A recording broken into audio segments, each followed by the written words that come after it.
Mengapa pendidikan Pancasila penting bagi perguruan tinggi?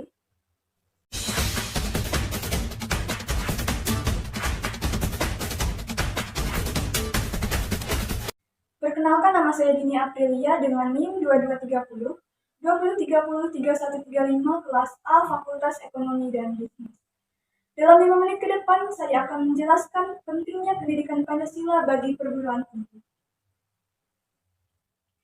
Pada bagian pengantar ini, saya akan mengajak kita untuk memahami konsep, hakikat, dan perjalanan pendidikan Pancasila di Indonesia. Hal tersebut penting untuk diketahui karena berlakunya pendidikan Pancasila di perguruan tinggi mengalami pasang surut. Selain itu, kebijakan penyelenggaraan pendidikan Pancasila di perguruan tinggi tidak serta-merta diimplementasikan baik di perguruan tinggi negeri maupun di perguruan tinggi swasta. Dalam perjalanan sejarah bangsa Indonesia, sesungguhnya nilai-nilai Pancasila sebagai pandangan hidup bangsa telah terwujud dalam kehidupan bermasyarakat sejak sebelum Pancasila dijadikan dasar negara, dirumuskan dalam satu sistem nilai.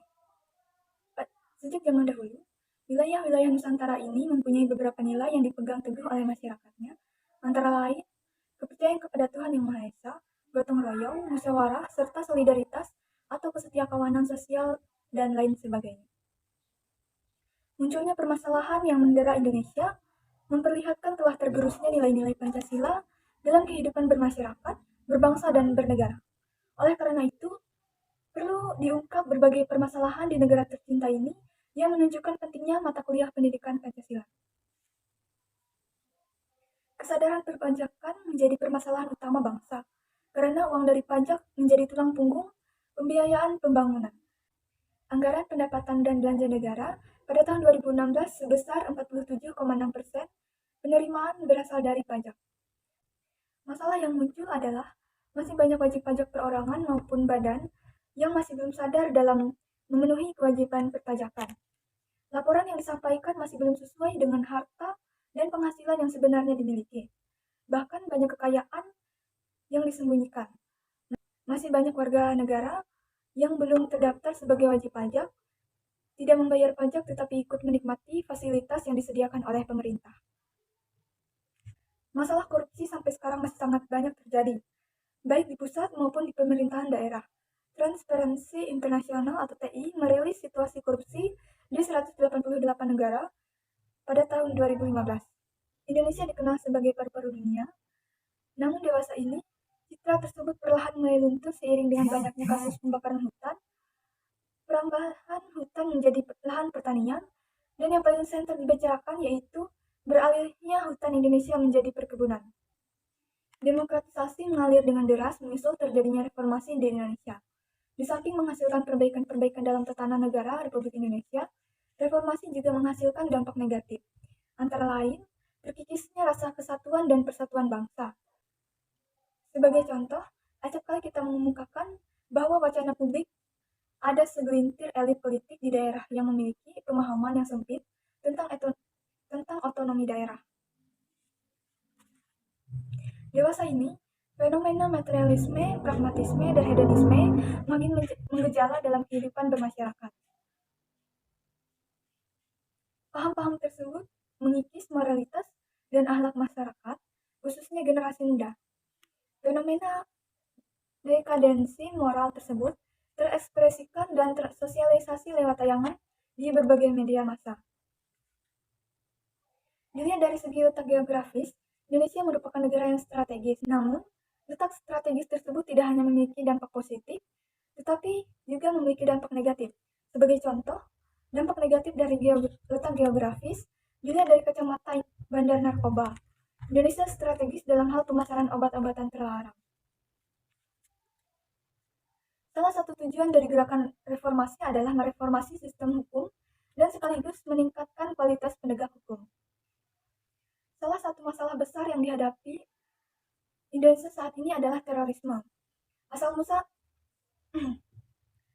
mula dari kelompok teroris itu sendiri tidak begitu jelas di Indonesia, namun faktanya terdapat berbagai kelompok teroris yang sudah ditangkap dan dipenjarakan berdasarkan hukum yang berlaku. Pendidikan Pancasila dianggap kurang penting karena tidak terkait langsung dengan program studi yang diambilnya. Namun, Apabila Anda berpikir jernih serta jujur terhadap diri sendiri, pendidikan Pancasila sangat diperlukan untuk membangun karakter manusia yang profesional dan bermoral. Hal tersebut dikarenakan perubahan dan invitasi budaya asing yang bertubi-tubi mendatangi masyarakat Indonesia. Bukan hanya terjadi dalam masalah pengetahuan dan teknologi, melainkan juga berbagai aliran dalam berbagai kehidupan bangsa.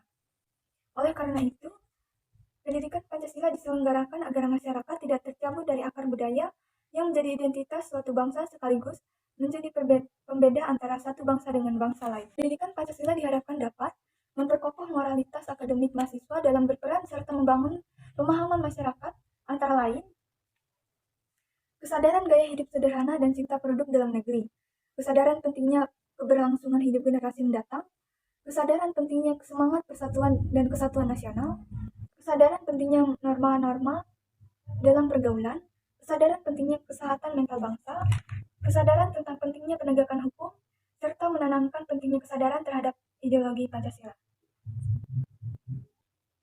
Meskipun pada tataran implementasi mengalami pasang surut pemberlakuannya, tapi sejatinya pendidikan Pancasila harus tetap dilaksanakan dalam rangka membentengi moralitas bangsa Indonesia.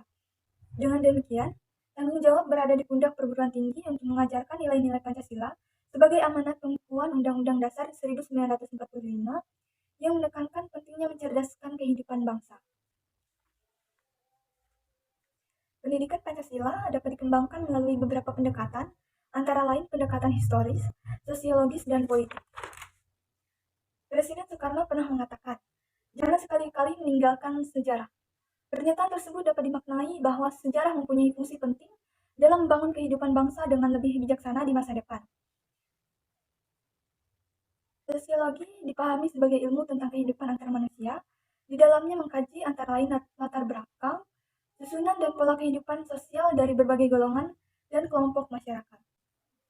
Negara Republik Indonesia adalah negara hukum, dan salah satu cirinya adalah istilah yang bernuansa bersinonim, yaitu pemerintahan berdasarkan hukum. Pancasila sebagai dasar negara merupakan landasan dan sumber dalam bentuk dan penyelenggaraan negara.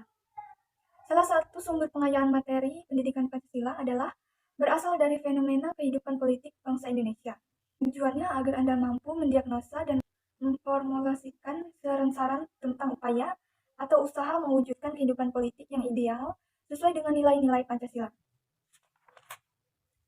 Mata kuliah pendidikan Pancasila merupakan usaha sadar dan terencana untuk mewujudkan suasana belajar dan proses pembelajaran agar mahasiswa secara aktif mengembangkan potensi dirinya untuk memiliki pengetahuan, kepribadian, dan keahlian sesuai program studinya masing-masing. Selain itu, mahasiswa diharapkan mampu memberikan kontribusi yang konstruktif dalam bermasyarakat, berbangsa, dan bernegara dengan mengacu kepada nilai-nilai Pancasila.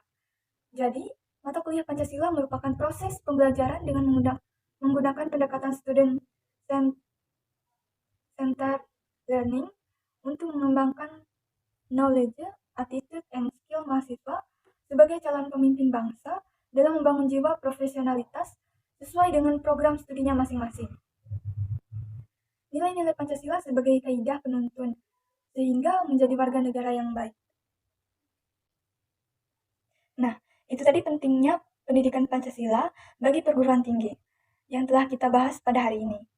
Semoga video ini dapat bermanfaat. Terima kasih telah menonton sampai habis. See you.